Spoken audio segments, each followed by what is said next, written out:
नमस्कार, knocking-news.com में आपका स्वागत है। मैं हूं गिरिजेश वशिष्ठ। भारतीय मूल के लेखक सलमान रुश्दी को चाकुओं से गोदा गया है। उनके ऊपर न्यूयॉर्क में बड़ा हमला हुआ है। एक कार्यक्रम में वो भाषण देने जा रहे थे और इससे पहले वो भाषण देते दर्शक दीर्घा में से एक व्यक्ति आया और उसने उनके ऊपर हमला कर दिया।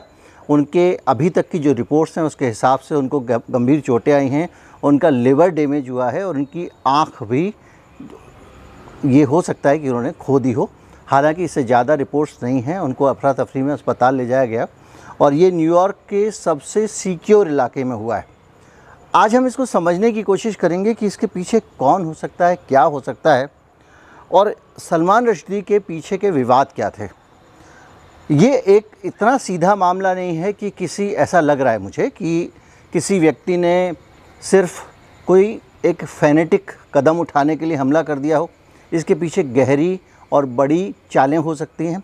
उनकी संभावनाओं पर भी हम विचार करेंगे। निश्चित तौर पर कुछ नहीं कह सकते हैं। इसके अलावा हम ये भी समझेंगे कि सलमान रुश्दी के विवाद ने किस तरह से पूरी दुनिया में उनको बहुत सारे लोगों के निशाने पर ला दिया था और उनके लेखन के बाद में उसकी प्रतिक्रिया में कितनी हिंसा हुई, इस पर भी बात करेंगे। कहीं मत जाइए, चैनल को सब्सक्राइब कर लीजिए। मैं अभी हाजिर होता हूँ।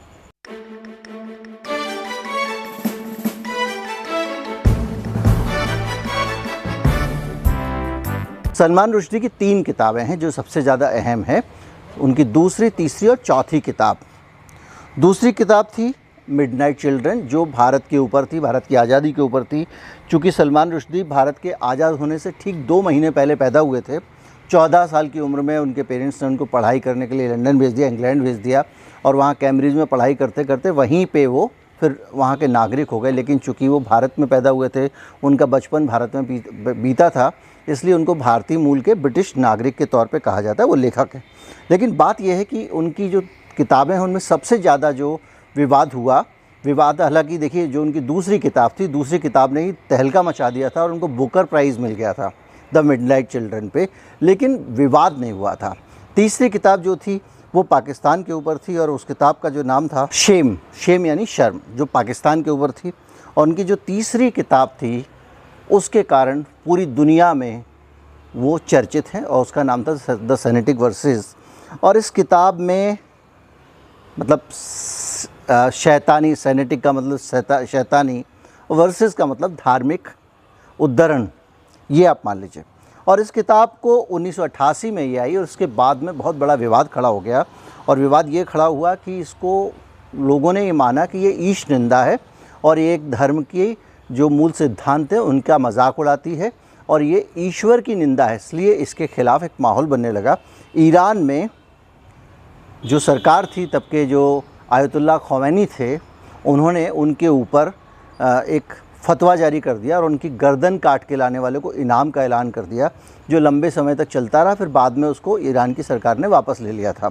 लेकिन उसके बाद से वो लगातार विवादित थे और उनकी इस पुस्तक की प्रतिक्रिया में जिस स्तर पर हिंसा हुई है इसका इससे अंदाज़ा लगा लीजिए। धमकियाँ बहुत सारी मिलती रहीं, पूरी ज़िंदगी धमकियाँ मिलती रहीं। उनका पूरा जीवन करीब करीब छुप के गुजारना पड़ा उनको। जैसे कि हम जानते हैं कि M.F. हुसैन साहब के काम पे अगर विवाद हुआ तो वो भारत की अपनी मातृभूमि में अपने अंतिम संस्कार के लिए भी तरस गए। उनको भारत में सुपुर्द खाक नहीं किया जा सका, वो बाहर रहते रहे। तो इसी तरह से इस किताब के कारण कितनी जानें गई हैं, मैं ये नहीं कहूँगा इसके कारण, लेकिन इसकी प्रतिक्रिया में और दुनिया कितनी धार्मिक और कट्टरपंथ के कारण सेंसिटिव है, इसका इससे अंदाज़ा लगा सकते हैं कि इस किताब को जिस आदमी ने इस किताब के नज़दीक जाने की कोशिश की उसको मौत मिली।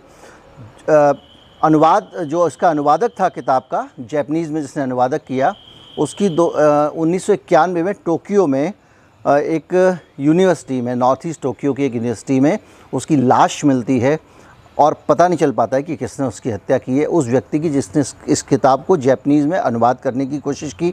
इसी तरह एक सुकुबा यूनिवर्सिटी में एक अनुवादक और थे, उनके हितोशी इगाराशी, उनके दफ्तर के बाहर कई बार उन्हें चाकुओं से गोदा गया और मरने के लिए छोड़ दिया गया। वो वहाँ असिस्टेंट प्रोफेसर थे। जुलाई 91 में ही किताब के इटालियन अनुवादक, जिसने इटालियन में इसका अनुवाद करने की कोशिश की, उनका नाम था इत्तोरो कैप्रियोलो, उन पर मिलान में उनके अपार्टमेंट पे हमला होता है इटली के। और उसके बाद वो किसी तरह से इस हमले से ज़िंदा बच जाते हैं। यानी इस किताब को लेकर बहुत ज़्यादा संवेदनशीलता पूरी दुनिया के मुसलमानों और ख़ास तौर पे हार्डकोर मुसलमानों में दिखाई देती है। फरवरी 1979 में रश्दी के ख़िलाफ़ मुंबई में एक बड़ा प्रदर्शन होता है मुसलमानों का, और उस प्रदर्शन के बाद में पुलिस की गोलीबारी में 12 लोग मारे जाते हैं।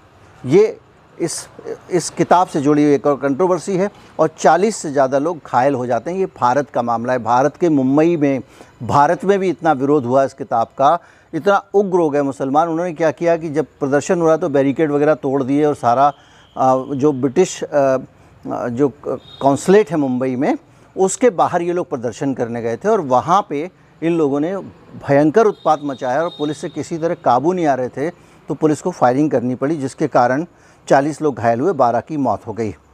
और इस हिंसक भीड़ ने पुलिस की कई गाड़ियों को जलाया और पुलिस स्टेशन को आग लगा दी। ये सारी चीज़ें उस वक़्त हुई हैं।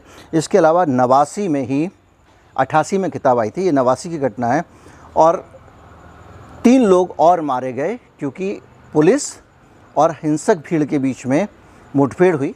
इस्लामाबाद में भी इसी तरह की हिंसा हुई। पाकिस्तान में अमेरिकी इंफॉर्मेशन सेंटर के बाहर जो प्रदर्शन कर रही थी भीड़, उसके बीच हिंसक झड़पें हुई हैं, उसमें 6 लोग मारे गए हैं, 83 लोग घायल हुए थे। ये भीड़ अमेरिका में किताब में प्रतिबंध की मांग करने के लिए पाकिस्तान में प्रदर्शन कर रही थी। 89 में ही आयतुल्लाह खोमैनी ने रश्दी की हत्या का एक फतवा जारी किया, और दिल्ली के जामा मस्जिद के शाही इमाम अब्दुल्ला बुखारी, आजकल जो शाही इमाम हैं अहमद बुखारी, इनके पिताजी, उन्होंने भी आयतुल्लाह खोमैनी के फतवे का समर्थन किया था।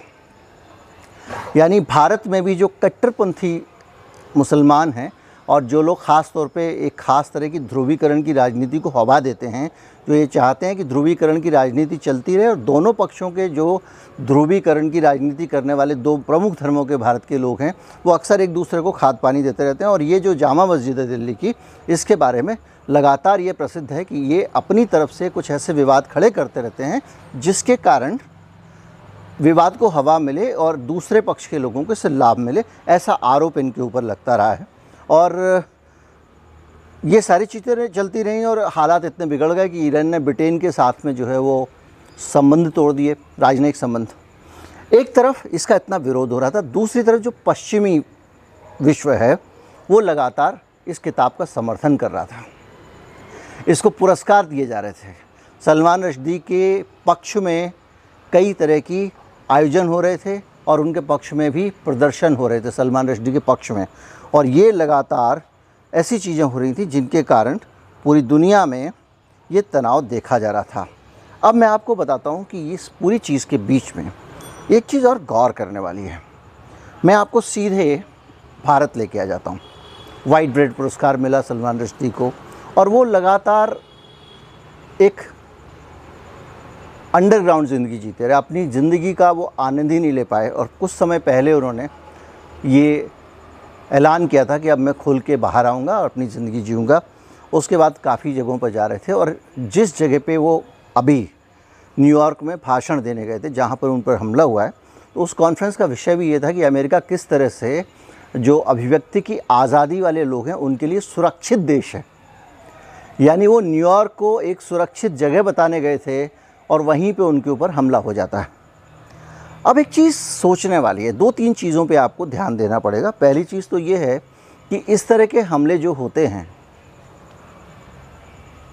वो कितना सही है। सलमान रश्दी को अगर आप कहें कि वो इस्लाम विरोधी आदमी थे, ऐसा नहीं था। वो किसी और धर्म के ख़िलाफ़ थे, ऐसा नहीं था। वो एक ख़ास विचार के व्यक्ति थे जो ये मानते थे कि धर्म थे, मैं कह रहा हूँ, लेकिन वो हैं। वो एक ख़ास विचार के व्यक्ति हैं जो ये मानते हैं कि धर्म जो है वो एक अजीब सी मूर्खता है। दिल्ली में इंडिया टुडे कॉन्क्लेव में हिस्सा लेने आए, और उन्होंने उनके एक इंटरव्यू में जो बात की कोयलपुरी के साथ में, उस बातचीत के इंटरव्यू अवेलेबल हैं, और उसमें वो कहते हैं कि हमको, मनुष्य को, किसी ईश्वरीय शक्ति की ज़रूरत नहीं है। हम धरती पे जो लोग हैं, हमारे पास जो नीचे की शक्ति है वही काफ़ी है, हमको ऊपर की शक्ति की ज़रूरत नहीं है और हम इसके ज़रिए जो चाहें वो कर सकते हैं। वो लगातार पाखंड, अंधविश्वास और अजीबोगरीब चीज़ों पे हमले करते थे। वो धार्मिक व्यक्ति नहीं थे, किसी भी धर्म से उनका कोई अनुराग नहीं था, किसी भी वो धर्म के ना तो खिलाफ थे ना समर्थन में थे। अगर आप भारत के नज़रिए से देखें तो हो सकता है सोशल मीडिया, जैसे आजकल फिल्मों की समीक्षा हो रही है, तो सोशल मीडिया पे जो लिख देते हैं लोग, उसको दूसरे लोग पढ़ के और चिल्लाने लगते हैं। जैसे आमिर खान की फिल्म होती है, आमिर खान की फिल्मों ने लगभग समान रूप से सभी धर्मों पे हमले किए हैं। अब जिसको नाप तोल करनी है वो कहेगी नहीं हमारा तो उन्होंने ऐसा सीन दिखाया था, उनके वाले में उन्होंने वैसा सीन दिखाया, वो अलग बात है। लेकिन वो आम तौर पे सभी धर्मों के जो अंधविश्वास हैं, जो पोंगापंथी है, जो एक तरह की अजीबोगरीब मूर्खताएँ हैं, उन पे वो हमले करते हैं और उन पे सवाल उठाते हैं। उनकी फ़िल्मों ने लगातार इन सब चीज़ों पे प्रहार किए।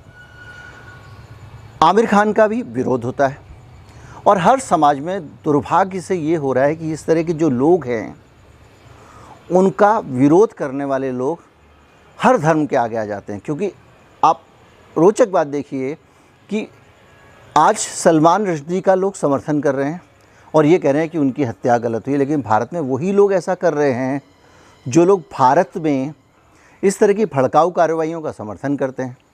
हमारे देश में भी इस तरह की हिंसाएं होती हैं, हमारे देश में भी धार्मिक मामलों पे तनाव होता है, हमारे देश में भी बड़ी बुरी स्थितियां हैं। आप ये मान के चलिए कि अगर एक प्रवक्ता है भारतीय जनता पार्टी की, उसको जान बचाने के लिए भागना पड़ा है, नहीं पता कितने साल तक उसको भागना पड़ेगा। अब रुश्दी वाला मामला आने के बाद नहीं पता वो कितने साल तक छिप कर रहेंगी। नूपुर शर्मा की बात कर रहा हूँ मैं। उसी तरह से आपने एम एफ हुसैन को देखा। एम एफ हुसैन को सिर्फ अपनी पेंटिंग बनाने के कारण पूरी ज़िंदगी एक तरह से वो निर्वासित रहे। और जो पॉलिटिकल फोर्सेस हैं वो हर जगह इस तरह की चीज़ों को संतुष्ट करती हैं। भारत में सबसे पहले दुनिया में सलमान रश्दी की सेनेटिक वर्सेस पे प्रतिबंध लगा। प्रतिबंध लगाने वाले राजीव गांधी थे और उस प्रतिबंध को उसकी बिक्री पे प्रतिबंध लगा था, उसको रखने पे नहीं लगा था। उस प्रतिबंध के बाद में बहुत पूरी दुनिया के लोगों ने उसको नोटिस लिया और बहुत सारी दुनिया में प्रतिबंध लगे। सवाल इस बात का है कि क्या हम एक किताब में एक मजाक नहीं पढ़ सकते हैं? क्या हम एक हद तक हम ये सांस लेने की किसी को आज़ादी नहीं दे सकते हैं? मैं मानता हूँ कि कुछ चीज़ें धर्म के विपरीत हो सकती हैं, लेकिन आज जो लोग दुनिया भर में धर्म का पालन करने वाले लोग हैं, क्या वो जितने भी आचरण कर रहे हैं वो धार्मिक पुस्तकों के अनुरूप हैं? क्या दुनिया भर में अलग अलग तरह के मुसलमान अलग अलग तरह की ज़िंदगियां नहीं जी रहे हैं, अलग अलग तरह से इस्लाम को नहीं मान रहे हैं? भारत में आप देख रहे हैं कि दरगाहें होती हैं जिनको दुनिया के बहुत सारे मुल्कों में जिसकी इजाज़त नहीं है। फोटोग्राफी को भी लेकर असहमतियाँ। जब इतनी सारी असहमतियाँ हैं तो कुछ और असहमतियों को इजाज़त क्यों नहीं दी जा सकती? और यही चीज़ें जो हैं वो आप गौ माता के मामले में भारत में दे सकते हैं, गोमांस के मामले में दे सकते हैं कि भाई आपकी अगर आस्था है तो ये चलेगा, नहीं तो नहीं चलेगा। कुछ लोग प्याज लहसुन पे भी लोगों का सामाजिक बहिष्कार करते हैं। तो ये एक अपने आप में चिंता की बात है। लेकिन सलमान रश्दी के मामले में जो हुआ है, मुझे ये लगता है कि ये मामला इतना सीधा सीधा नहीं है। जो लड़का था हादी जिसने ये हमला किया है, वो लड़का कौन था, क्यों आया था, किसने भेजा था, ये समझना बहुत ज़रूरी है। क्योंकि हाल के जो अंतर्राष्ट्रीय घटनाक्रम हो रहे हैं उन पे नज़र डालिए। अगर आप 6 महीने पहले जाएं तो आप देखिए जो बाइडेन की हालत क्या होती है। उन्होंने पहले अपने आप को सुरक्षित करने के लिए यूक्रेन का साथ देखे और ये रूस वाला हमला सुनिश्चित किया। अगर वो चाहते तो उसको टाल सकते थे, लेकिन वो अड़े रहे। उसके कारण पूरा यूरोप झेल रहा है, पूरी दुनिया झेल रही है। और अमेरिका में जो एक सबसे बड़ा नुकसान हुआ है वो भी हमारे सामने आया कि किस तरह से अमेरिका की अपनी अर्थव्यवस्था प्रभावित हुई। उन जो पहले से सप्लाई चेन डिस्टर्ब होने से महंगाई बढ़ रही थी, उस अमेरिका में और महंगाई हो गई। जो फेडरल रिज़र्व है उसको बहुत सारा ब्याज बढ़ाना पड़ा। इस पूरे वातावरण के बीच में, इस पूरे माहौल के बीच में अब अगर आप देखें तो बाइडेन के सामने सबसे बड़ी चुनौती है अपनी साख बचाने की। और जब साख बचाने की चुनौती आती है तो वो कुछ ऐसी हरकतें करते हैं जो उनको बचाव कर सकते हैं। जैसे एक टेस्टेड फार्मूला है कि आप कम्युनिस्ट दुनिया के ख़िलाफ़ लड़ोगे तो अमेरिका में आपको समर्थन मिलेगा। वो ताइवान में उनकी जो स्पीकर हैं वो पहुंच जाती हैं और बहुत सारी चीज़ें होने लगती हैं।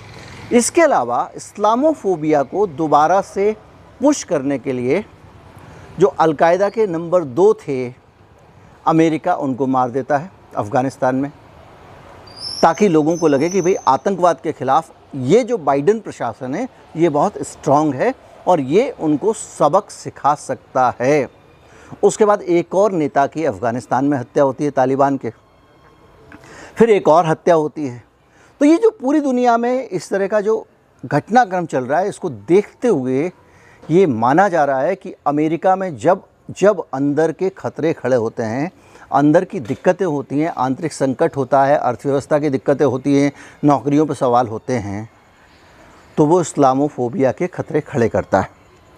पूरी दुनिया में बड़ी संख्या में कॉन्स्पिरेसी थ्योरिस्ट, अब कॉन्स्पिरेसी थ्योरिस्ट ऐसे लोग होते हैं जिनके तर्कों को दुनिया स्वीकार नहीं करती है, लेकिन वो उनके पास कुछ अपने तर्क होते हैं। वो ये मानते हैं कि 9/11 जो हुआ था, जो ट्विन टावर थे, उनको अमेरिका ने खुद ही गिरवा लिया, ऐसा वो मानते हैं और इसको वो बार बार रिपीट करते हैं। पूरी दुनिया में इसको लेके तमाम तरह का लिटरेचर है, तमाम तरह की फिल्में बनाई गई हैं, तमाम तरह के वीडियो बनाए गए हैं। तो उस तरह से देखा जाए तो अमेरिका को उसके बाद में इस्लामोफोबिया बहुत काम आया और कई सालों तक अमेरिका की सरकार को अपने लोगों को एकजुट रखने में मदद मिली। और आज फिर इमरजेंसी है।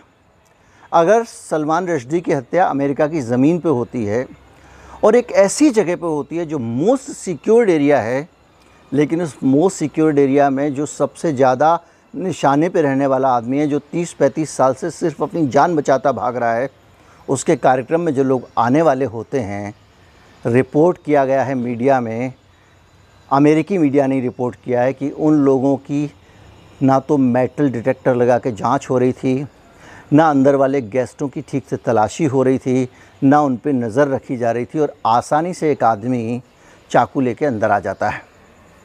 ये सब संयोग है और ऐसा संयोग है जिसको संयोग मानने में मन गवारा नहीं करता है। ये कैसे हो सकता है कि सलमान रुश्दी जैसा आदमी जहाँ भाषण देने वाला हो, वहाँ की सुरक्षा ऐसी पिलपिली हो कि आराम से कोई चाकू लेकर अंदर चला जाए? इससे सवाल उठते हैं। इसके अलावा जिस व्यक्ति को गिरफ़्तार किया गया है उसके बारे में बहुत जानकारी नहीं मिल रही हैं। अलग अलग तरह की जानकारियाँ आ रही हैं। कभी कहा जा रहा है कि वो व्यक्ति जो है अकेला था, कभी कहा जा रहा है कि एक वहाँ पे बैकपैक मिला है जिसके ज़रिए उसके साथ कम्युनिकेट किया जा रहा था, कभी कुछ और कहा जा रहा है, कभी कुछ और कहा जा रहा है। इसका मतलब ये है कि वहाँ का सिस्टम जनता के सामने आने से पहले अपनी कहानी को फुल प्रूफ बना लेना चाहता है ताकि उनकी जो भी स्टोरी है उस पर कोई सवाल ना उठाए।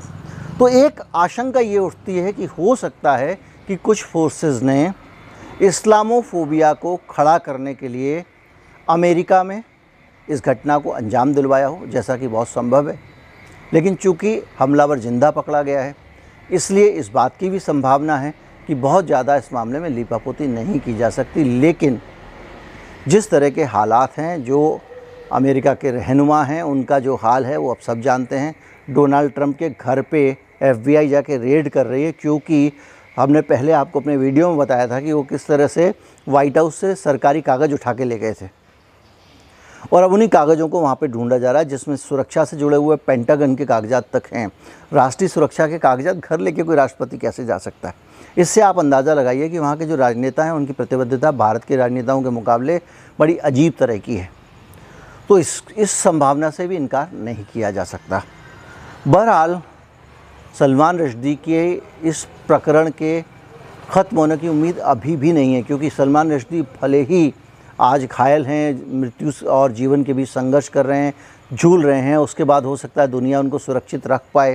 पहले जैसा उनका जीवन तो वापस नहीं लौटेगा। वो जितना भी ठीक हो जाएं, हम सब विश करेंगे कि वो ठीक हों, दोबारा से अच्छा लेखन करें, लेकिन इसमें शक है कि वो पहले जैसी नॉर्मल ज़िंदगी जी पाएंगे।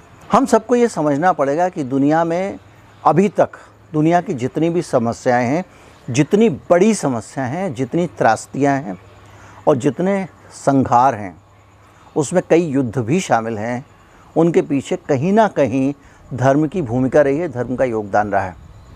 बेहतर हो कि धर्म को आस्था, विश्वास और आपकी जो आराधना की पद्धतियों तक ही सीमित रखा जाए, उसको राजनीतिक मामलों में, उसको सामाजिक मामलों में और उसको आइडेंटिटी पॉलिटिक्स में ना घुसाया जाए, क्योंकि उसके बाद होता ये है कि लोग मरते हैं। देखिए इस मामले में भी कितने लोग मारे गए, और जिस लड़के ने अभी सलमान रुश्दी के ऊपर अटैक किया है, उसका जन्म भी किताब प्रकाशित होने के भी 10 साल बाद हुआ है। यानी उसने किताब तो निश्चित ही नहीं पढ़ी है, लेकिन वो उस किताब को लेकर नाराज़ था। क्यों नाराज़ था? व्हाट्सएप पे आया। जैसे आमिर खान की फिल्म चल रही है आजकल, उसका लोग बहुत विरोध कर रहे हैं, भारत में ज़बरदस्त विरोध कर रहे हैं। एक सज्जन ने कहा जी वो अपने धर्म की बुराई क्यों नहीं करता? मैंने कहा आपने इसकी फ़िल्म देखी है? बोले फिल्म तो मैं देखता ही नहीं हूँ। एक बड़ी जमात है ऐसे फिल्म समीक्षकों की जो फिल्म को रिजेक्ट कर रहे हैं, उसकी समीक्षाएँ लिख रहे हैं, ना तो उन्होंने फिल्म देखी है, ना फिल्म के बारे में जाना है। तो ये जो ज़्यादातर जो कट्टरपंथी लोग हैं और जो प्रदर्शन करने जाते हैं, जो आगजनी करते हैं, जान लेते हैं, वो लोग सिर्फ प्रेरित लोग हैं, उनके अपने दिमाग के फैसले नहीं है। बड़ा दुर्भाग्यपूर्ण है। और कट्टरपंथ किसी भी समाज का हो, किसी भी देश का हो, बहुत ख़तरनाक है। हम लोग अपने भारत में जो लगातार एक बयार चल रही है कट्टरपंथ की, उसको लेकर चिंताएं व्यक्त करते आ रहे हैं कि किस तरह से भारतीय समाज को कट्टरपंथ नष्ट कर रहा है। और अब भी समय है कि हम दूसरी दुनिया के बाकी देशों का हालचाल देखकर अपने देश की परिस्थितियों को सुधारें। और उसका एक ही तरीका है कि भाईचारे की तारीफ़ करें, भाईचारे को प्रमोट करें, भाईचारे वाले लोगों को मोहब्बत दें, ताकि जो कट्टरपंथी चुटकी भर लोग हैं, भारत में बहुत कम हैं, उनको अलग थलग किया जा सके, किसी भी धर्म के कट्टरपंथी हों, और जो मोहब्बत वाला समाज है वो एकजुट हो सके। उम्मीद करता हूँ वीडियो आपको अच्छा लगा होगा। अच्छा लगा हो तो ज़्यादा से ज़्यादा लोगों तक पहुँचाएं, चैनल को सब्सक्राइब कर लें। नमस्कार, जय हिंद।